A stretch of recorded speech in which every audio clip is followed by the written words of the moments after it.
जो राधा वल्लभ लाल का भजन करने वाले रसिक जन हैं, यदि उनके चरणों का आश्रय लेकर भजन करो तो कोई भी विघ्न तुम्हें छू ही नहीं सकता, परास्त नहीं कर सकता।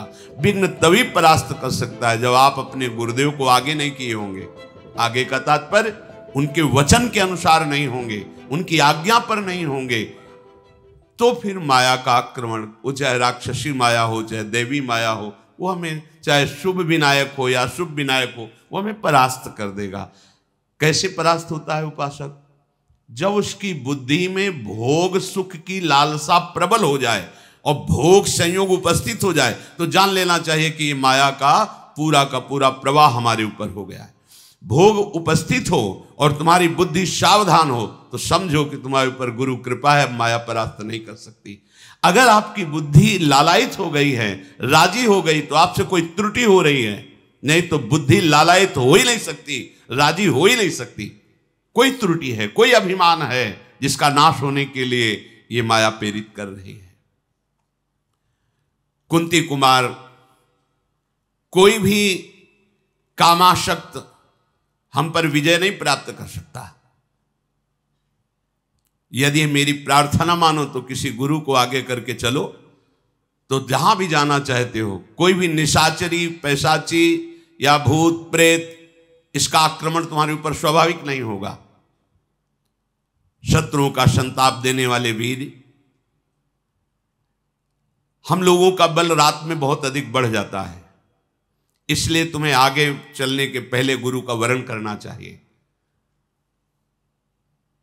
इस मनुष्य लोक में जो भी कल्याणकारी कार्य की सिद्धि प्राप्त करना चाहता है, उसे मन और इंद्रियों को अपने गुरुदेव के चरणों में समर्पित करना चाहिए।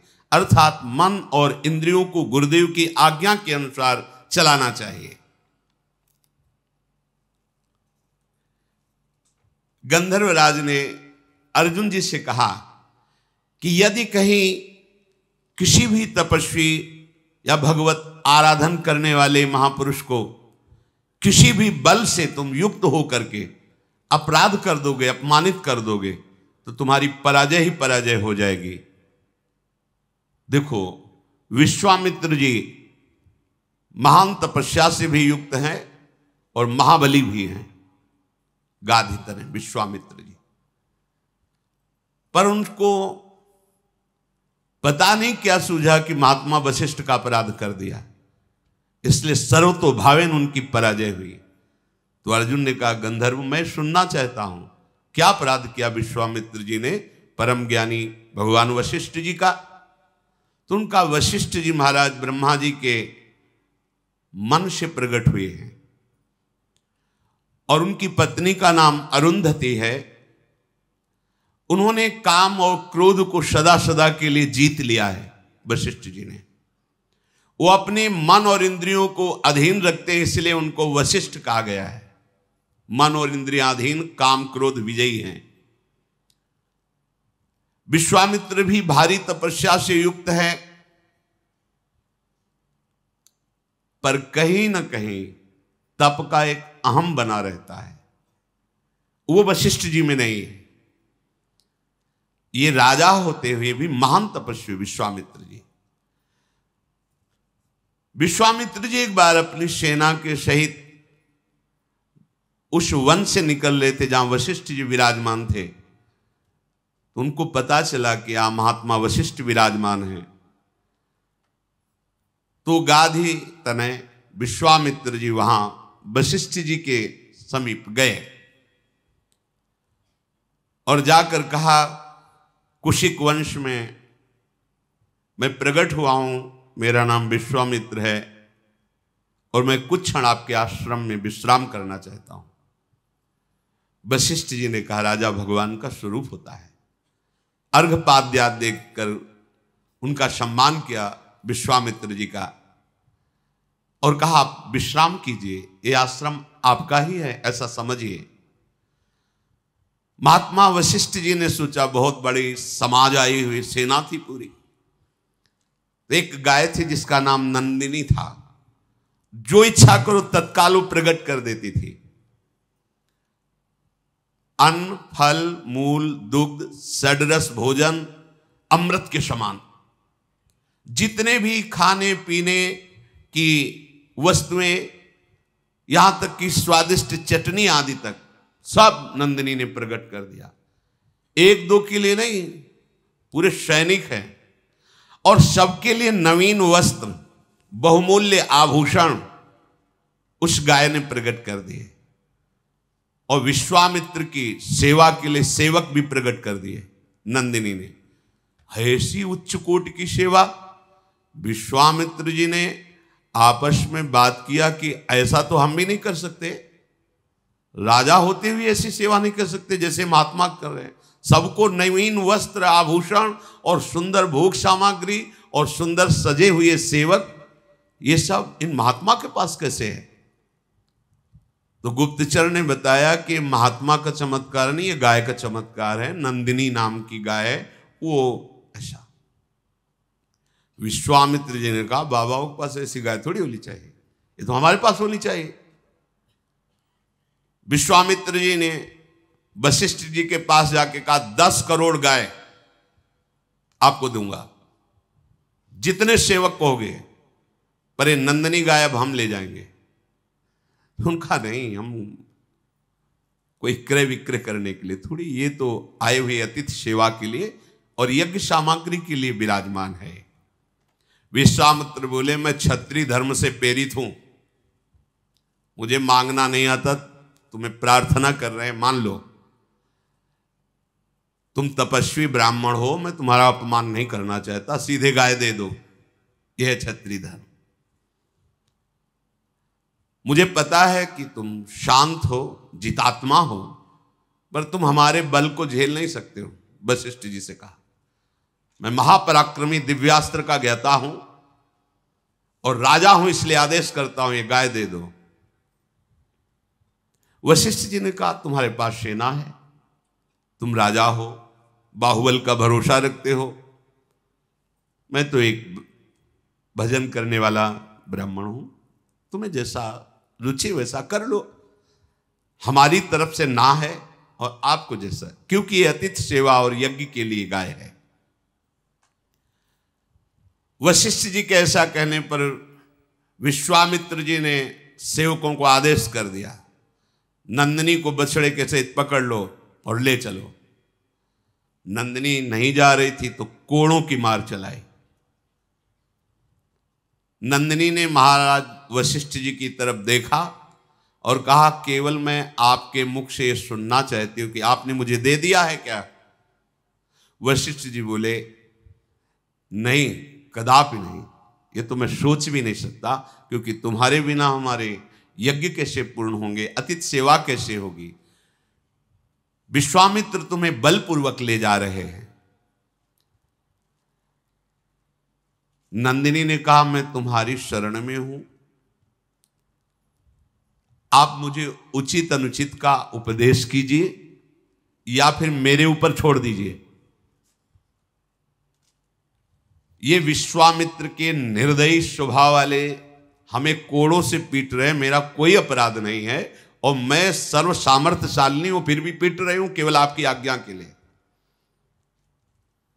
केवल आप बता दीजिए कि मैं जो चाहूं करूं।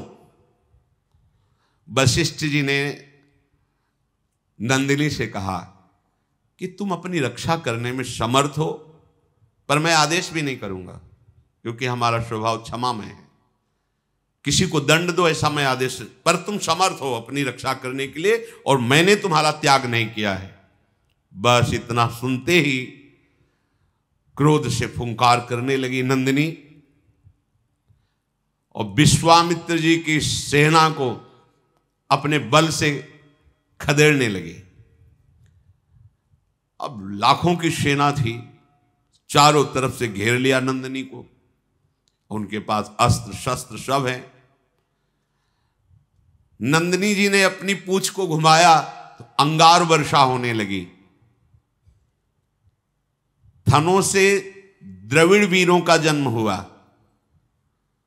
योनि देश से यवनों का जन्म हुआ, म्लेच्छों का, गोबर से सबरों का जन्म हुआ।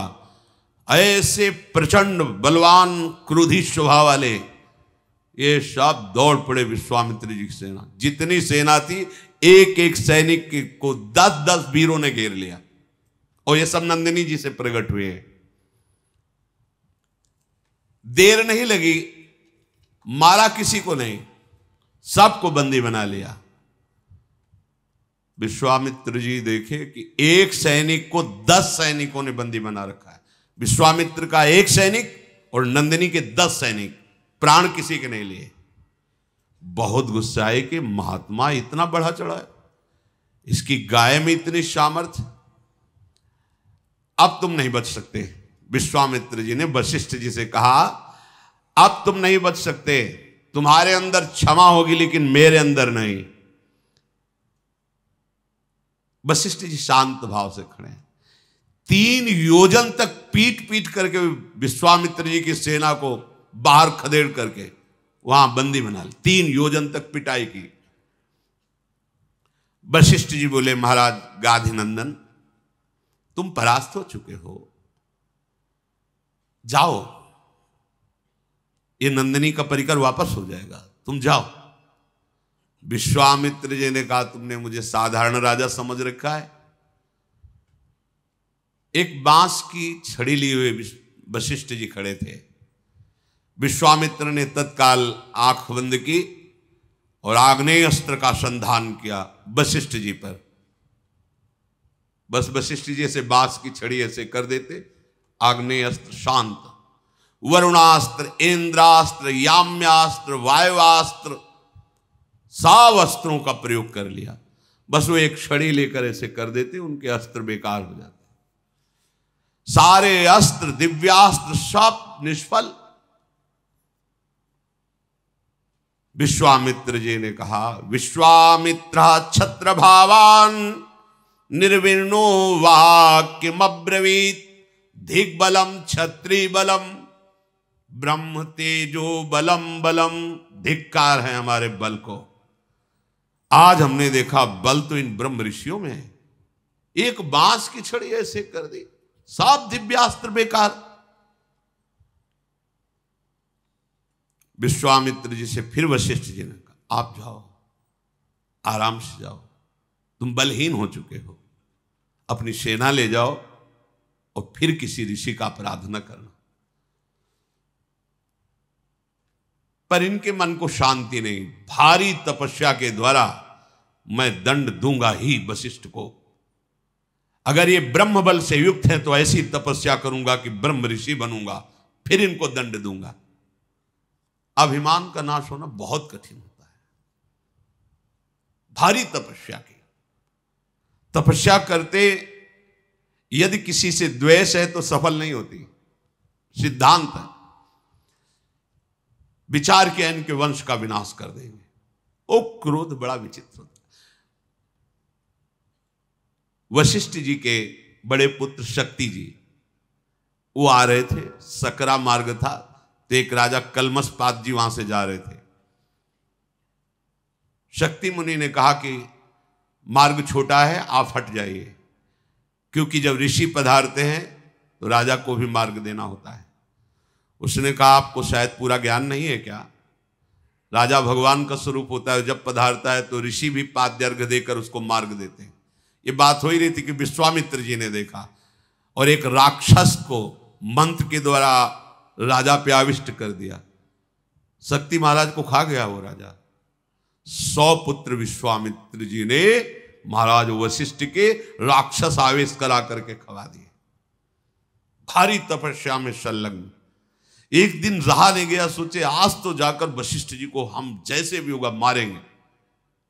जब वहां गए तो अरुंधति जी कह रही थी, देखो भगवान कितनी सुंदर चांदनी फैली हुई। वशिष्ठ जी ने कहा, हाँ, महातपस्वी ब्रह्म ऋषि विश्वामित्र के जैसे तप प्रकाशित हो रहा है वैसे ये चांदनी प्रकाश। हार गए विश्वामित्र। मैंने 100 पुत्र मारा फिर भी क्रोध नहीं, और मेरी बात, मेरी बड़ाई कर रहे। गए साष्टांग चरणों में लेट गए, बोले आप जैसा क्षमावान और आप जैसा महात्मा मैंने देखा नहीं। आज से हमारा क्रोध शांत होता है, मैं सदैव आपके चरणों का आश्रय।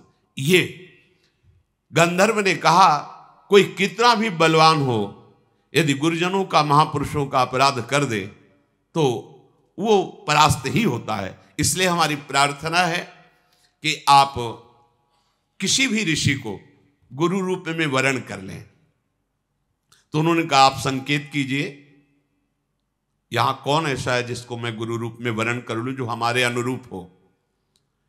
गंधर्व बोला, ये सामने उत्कच तीर्थ है, इसमें धौम्य मुनि तपस्या कर रहे हैं, आप जाकर उनको गुरु रूप में वरण कीजिए। अर्जुन ने बहुत अच्छा कह के गंधर्व को आग्नेयास्त्र की शिक्षा दी और वहां उत्कोचक तीर्थ में जाकर धौम्य मुनि को प्रणाम किया और अपनी बात निवेदन की। तो उन्होंने कहा मैं तो तुम्हारा इंतजार ही कर रहा था, मुझे पता था तुम आओगे और मुझे गुरु रूप में वरण करोगे। मेरा सौभाग्य है कि तुम पांडवों का मैं, कोई शिष्य ऐसे होते हैं जिनको देखकर गुरु को भी इस बात की शीतलता होती कि हमें सौभाग्य है जो आज्ञा पालन करने वाला शिष्य प्राप्त हुआ है। अब उनको गुरु रूप में स्वीकार करके आगे बढ़े। जैसे आगे चलते जाते तो मंत्रों के उच्चारण द्वारा जल छिड़कते जाते, कोई भी विघ्न, कोई भी बाधा पांडवों को स्पर्श न कर सके। नरश्रेष्ठ पांचों भाई पांडव द्रौपदी के लिए पांचाल देश में प्रवेश किया। अब वहां सोचा कि अगर मैं राज्य के अंदर प्रवेश करता हूं तो कहीं कोई जानकारी न कर ले कि इतने महाबली कौन हो सकते हैं। तो उस गांव में एक किनारे कुम्हार का घर था, गांव के बाहर। उसके पास गए और कहा मुझे कुछ दिन के लिए यहां रख लीजिए।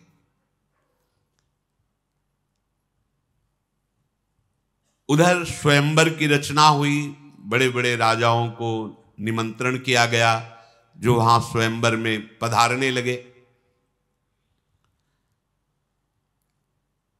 कुम्हार के घर में ब्राह्मण वेश मृगचर्म आदि धारण किए हुए, उन्होंने पता लगवाया कि क्या ब्राह्मण वेशधारियों को भी स्वयंवर में प्रवेश दिया जाता है कि नहीं, क्योंकि क्षत्रिय राजकुमारों का स्वयंवर है। तो वहां सूचना मिली कि ब्राह्मणों को विशेष आसन दिया गया है स्वयंवर में। पांडव लोग राजा द्रुपद के द्वारा दक्षिण पांचाल देश में कुम्हार के घर में सुरक्षित रह रहे थे।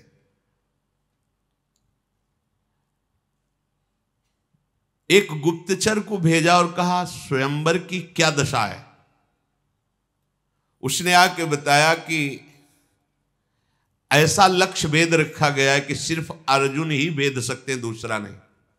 उनको पता नहीं कि पांडव ये हैं। महाराज द्रुपद की आंतरिक इच्छा थी कि द्रौपदी का वर केवल अर्जुन हो सकता है। तो उन्होंने एक ऐसा कृत्रिम लक्ष्य रखा है कि एक छोटा सा छिद्र यंत्र के आसपास पटा हुआ है और उस छिद्र के ऊपर मछली जो निरंतर घूम रही, उस छिद्र से 5 बाण घूमती हुई मछली के आंख में मारना है। उस छिद्र से, जैसे कहीं कहीं छोटी छोटी कथाओं में कि वो नीचे से तेल पर आकृति देख के, महाभारत ग्रंथ में ऐसा नहीं। ग्रंथ में है कि एक ऐसे सपाट ऊपर आकाश की तरफ और उसमें एक छिद्र, और उस छिद्र के ऊपर मछली ऐसी घूम रही है और उस छिद्र से घूमती हुई मछली की आंख में 5 बाण मारने, 5 बाण ही रखे। जो बराबर 5 बाणों को संधान करके मार देगा, द्रौपदी उसी के गले पे जयमाला डालेंगी। द्रौपदी की ऐसी घोषणा है। पांडव निश्चिंत हुए, गए और ब्राह्मणों के बीच में बैठ गए। महाराज द्रुपद की घोषणा सुनाने के लिए धृष्टद्युम्न ने कहा, हमारे महाराज की घोषणा है, जो वीर इस धनुष पर प्रत्यंचा चढ़ाकर 5 बाणों से इस छेद के ऊपर जो मछली है उसकी आंख में लक्ष्य वेद कर दे, वही हमारी बहन को प्राप्त कर सकता है। जब घोषणा हो गई तो बड़े बड़े ऋषि मुनि ब्राह्मण सब जय हो स्वस्ति वाचन करने लगे। बड़े बड़े नरपति आए हुए थे, सब अपने अपने वस्त्र संभालने लगे, कमर कस करके वहां पहुंचे। मानो ऐसे जैसे ज्वार भाटा आ गया हो समुद्र में, ऐसे राजाओं की भीड़ थी। जनपद की प्रजा भी देख रही थी। राजकुमारी द्रौपदी जयमाला लिए हुए स्वयंवर में पधारी। ऐसा स्वरूप श्याम वर्ण कमल नयनी, देखते ही सब बस अब हम ही लक्ष्य भेद कर ले। पूरा समाज बैठा हुआ है, एक एक राजा उठता है तो कोई कोई धनुष खींचकर उसमें प्रत्यंचा चढ़ाता है। ऐसा झटका लगता है कि मुंह भरा नीचे गिर जाता है, अपने कपड़े संभालता चुपचाप बैठ जाता है जाके। दुर्योधन दुर्विशह दुर्मुख दुष्प्रदर्शन विविंशति विकर्ण कर्ण दुशासन, ये सब बड़े बड़े कौरवजन भी अपनी। इधर भगवान श्री कृष्ण बलराम ये भी आए हुए थे। भूमंडल के विख्यात विख्यात जितने वीर हैं, शल्याद सब, जरासंध सब आए हुए थे। वे सब क्रम से उठने लगे, जैसे जो ज्यादा सम्माननीय वो पहले जाए। लक्ष्य वेधने का दृढ़ संकल्प करके, पर भगवान श्री कृष्ण ने जितने यदुवंशी वीर आए थे सबको इशारे से कहा कोई नहीं उठेगा, चुपचाप। तो जितने द्वारिकापुरी की तरफ से आए हुए थे सब कोई नहीं उठा। बलराम जी ने कहा ऐसा क्यों तुम कह रहे हो? तो उनका वो देखो मृगचर्म पहने 5 बैठे ना, वही पांडव है, और ये वेद अर्जुन के लिए है।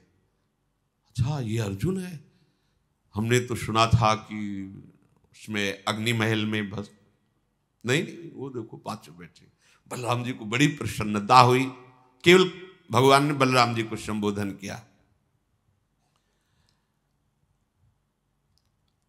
अब उस समय कोई कोई तो धनुष की प्रत्यंचा चढ़ाने को बस होते कि वो अब बस बंधने वाली, ऐसा झटका लगता गिर जाते। किसी के बाजू टूट जाती, किसी के माथा टूट जाता, इतना कठोर धनुष रखा गया था, दूसरा चढ़ा ही न पावे। द्रौपदी की आशा लिए हुए जाके बैठ जाते, प्रत्यंचा ही नहीं चढ़ा पाए बड़े बड़े वीर। राजाओं की अवस्था ऐसी देखकर दुर्योधन भी पहुंचा, पर उसके घुटने फूटे, प्रत्यंचा तो चढ़ा नहीं पाया। दुर्योधन को ऐसा देखकर कर्ण को सहन नहीं हुआ, भुजा ठोकता हुआ पहुंचा, धनुष उठाया, प्रत्यंचा चढ़ाई और बाण में हाथ, 5 बाणों को ऐसे उठा के लक्ष्य की तरफ देख रहा था। द्रौपदी जी ने कहा कौन है ये? तो जो घोषणा करने वाले थे उनका सूत पुत्र कर्ण बोले किसी भी तरह तेरे को स्वीकार नहीं कर सकती, रख धनुष बाण, नीचे उतर। आकाश की तरफ देखता हुआ कर्ण नीचे उतरा। क्या कर सकता है? कैसे कहे कि मैं सूत पुत्र नहीं हूं? जीवन भर अपमान सहना पड़ा कर्ण को, जीवन। महाबली महादानी है। द्रौपदी ने उच्च स्वर से कहा ये मेरा वर्ण करने का कैसे अधिकारी हो सकता है? हटाओ इसको सभा से। इतना बड़ा, तभी उसने अंदर गांठ बांध ली थी कि इस प्रश्न का उत्तर एक बार हम तुम्हें जरूर देंगे। यहीं से महाभारत का बीज पड़ गया। अब जितने वीर थे सब अपना अपना बल लगा करके, जरासंध भी हार गया, प्रत्यंचा नहीं चढ़ा पाया। कर्ण ने प्रत्यंचा चढ़ा ली थी, शायद प्रयास के लिए छूट मिलती तो हो सकता है लक्ष्यवेद भी करते, पर आगे अवसर ही नहीं मिला। शत्रुओं को संताप देने वाले धृतराष्ट्र पुत्र सब निराश बैठे थे। अब बड़े बड़े प्रभावशाली राजा जो देवताओं के समान बलवान थे वो भी सब हाथ पे हाथ मीचते रह गए। जब सब राजा अपना मुंह नीचा करके बैठ गए तो युधिष्ठिर जी ने अर्जुन से कहा, उठ चल। इंद्र के समान तेजस्वी, विशाल बाहु, अजान बाहु, और इनका भी वर्ण श्याम वर्ण है, कमल नयन। जे ही अर्जुन ब्राह्मणों की सभा में खड़े हुए, ब्राह्मण लोगों ने मंत्रोच्चारण शुरू कर दिया। हाँ भाई, हमारा पक्ष है। मृगचर्म हिला हिला करके मंत्रोच्चारण करते, अवश्य विजयी होगा तू, अवश्य विजय है ब्राह्मण, तू अवश्य विजयी होगा। सब जितने बड़े बड़े राजा थे सब सर झुका के कि क्षत्रिय बल के द्वारा स्वयंवर की पूर्ति होती, कि आज ब्राह्मण बल विजय प्राप्त करेगा। सबको यह है कि ये ब्राह्मण भीख मांगने वाला क्या कर सकता है, उपहास ही होगा इसका। जब बड़े बड़े जरासंध, शल्य आदि बड़े बड़े राजा हार गए, ये क्या कर सकता है। अपने गुरु तुल्य बड़े भ्राता को प्रणाम करके मस्तानी चाल से रंगमंच पर पधारे। जो देखता उसका अनुमान होता कि इसकी चाल, इसकी गर्व भरी दृष्टि देखकर लगता है लक्ष्य भेद देगा। पर कुछ लोग बोले कि ब्राह्मण में इतनी सामर्थ्य कहां कि धनुर्विद्या की ऐसी सूक्ष्म कला को प्राप्त कर लिया हो।